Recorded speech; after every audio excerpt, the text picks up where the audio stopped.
मित्रांनो, कधी विचार केलाय का की एका साध्या विचाराचं रूपांतर मोठ्या विनाशात कसं होतं, किंवा माणसाच्या बुद्धीचा नाश नेमका कुठून सुरू होतो? श्रीमद भगवद्गीतेच्या दुसऱ्या अध्यायातील 62 ते 65 श्लोकामध्ये भगवान श्रीकृष्णांनी मनाच्या विनाशाची शिडी आणि परमशांतीचा मार्ग सांगितला आहे.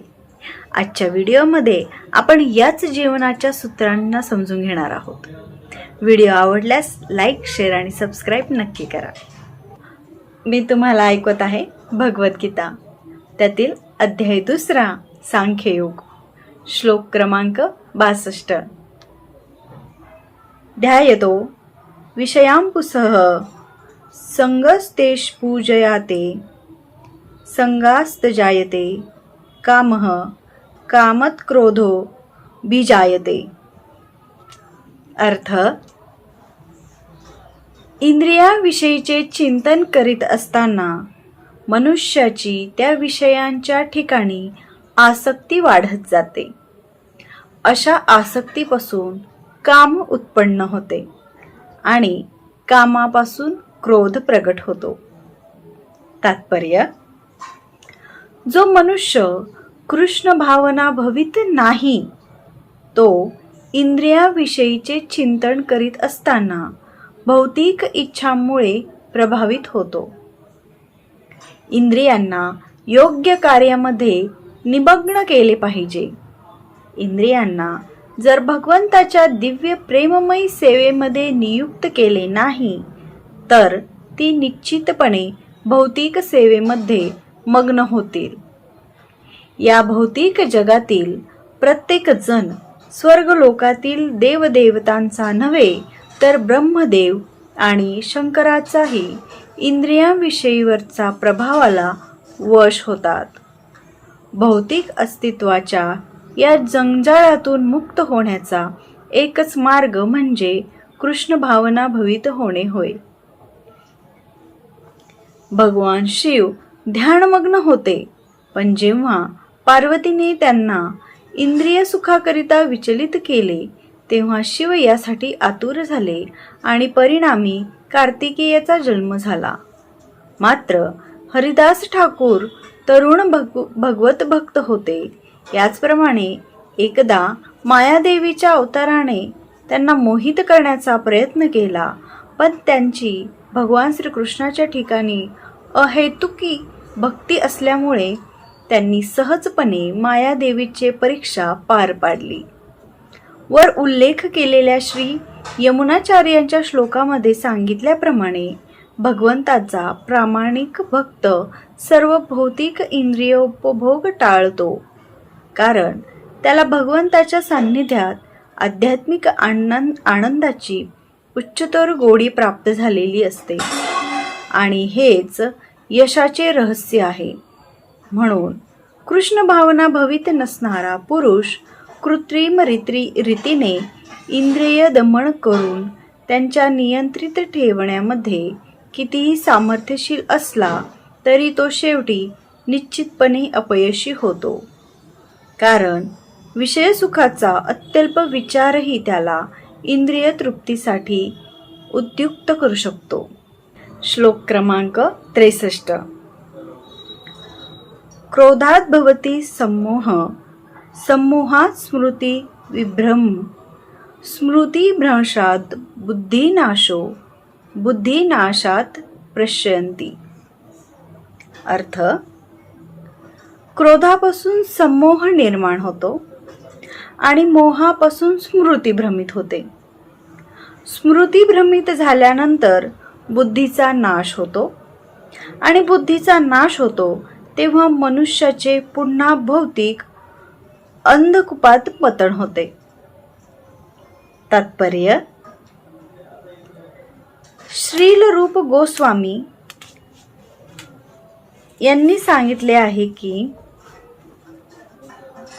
प्रापंचिकतया बुद्ध्या हरिसंबंधी वस्तुनः मुमुक्षुभिः परित्यागो वैराग्यम फल्गु कथ्यते. कृष्ण भावनेच्या विकासामुळे आपल्याला समजू शकते की प्रत्येक गोष्टीचा भगवंताच्या सेवेमध्ये उपयोग होऊ शकतो. कृष्ण भावनेचे ज्ञान नसणारे लोक कृत्रिमरित्या भौतिक विषय टाळण्याचा प्रयत्न करतात आणि परिणामी जर त्यांना भौतिक बंधनातून मुक्त होण्याची इच्छा असली तरी ते वैराग्याची पूर्ण अवस्था प्राप्त करू शकत नाही. त्यांच्या या तथाकथित वैराग्याला फल्गू किंवा गौण म्हटले जाते. या उलट कृष्ण भावना भवित मनुष्याला प्रत्येक गोष्टीचा उपयोग भगवत सेवेमध्ये कसा करावा याचे ज्ञान असते, म्हणून तो भौतिक भावनेला बळी पडत नाही. उदाहरणार्थ, निर्विशेषवादी मनुष्याच्या दृष्टीने भगवंत किंवा परमसत्य निर्विशेष असल्यामुळे अन्न ग्रहण करू शकत नाही.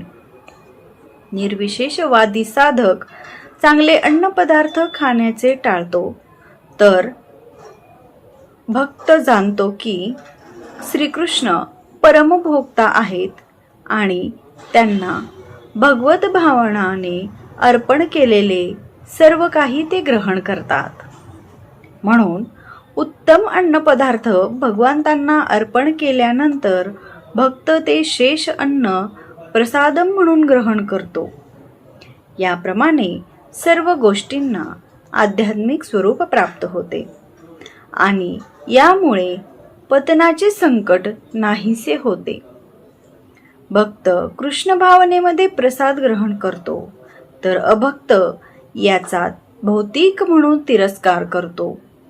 म्हणून निर्विशेषवादी स्वतःच्या कृत्रिम तथाकथित वैराग्यामुळे जीवनाचा आनंद घेऊ शकत नाही आणि याच कारणास्तव मानवाच्या यत्किंचित विचलनामुळेही त्याचे भौतिक अस्तित्वाच्या जंजाळात पुन्हा पतन होते.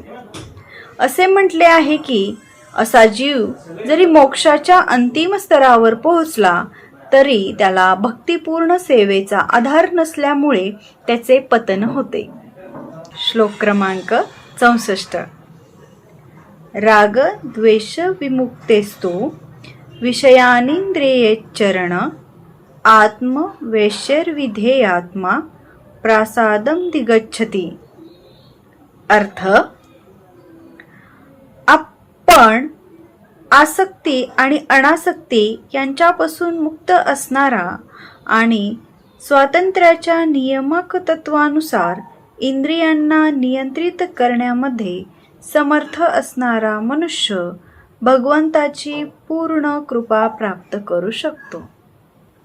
तात्पर्य,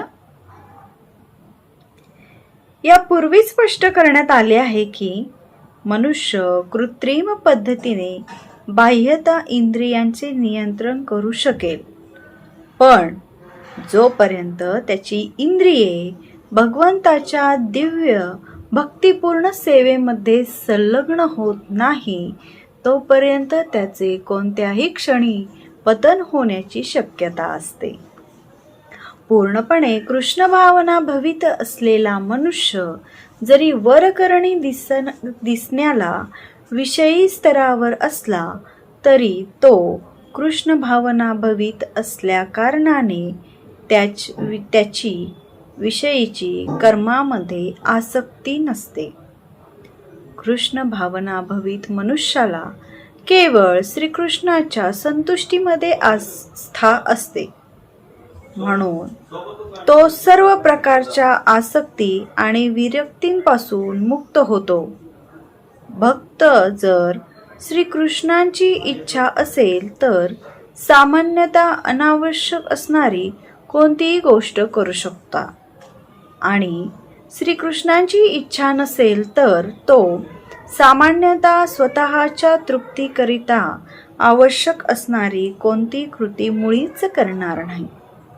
म्हणून कर्म करणे अथवा न करणे हे त्याच्या अधीन असते, कारण तो केवळ श्रीकृष्णाच्या मार्गदर्शनानुसारच कार्य करीत असतो. ही भावना म्हणजेच भगवंतांची अहेतुक कृपाच आहे. भक्त जरी वैश्विक स्तरावर आसक्त असला तरी तो या अहेतुकी कृपेची प्राप्ती करू शकतो. श्लोक क्रमांक 65. प्रासादे सर्व दुःखानां हनिरस्योपजायते प्रसन्नचेतसो ह्याशु बुद्धी पर्यवतिष्ठते.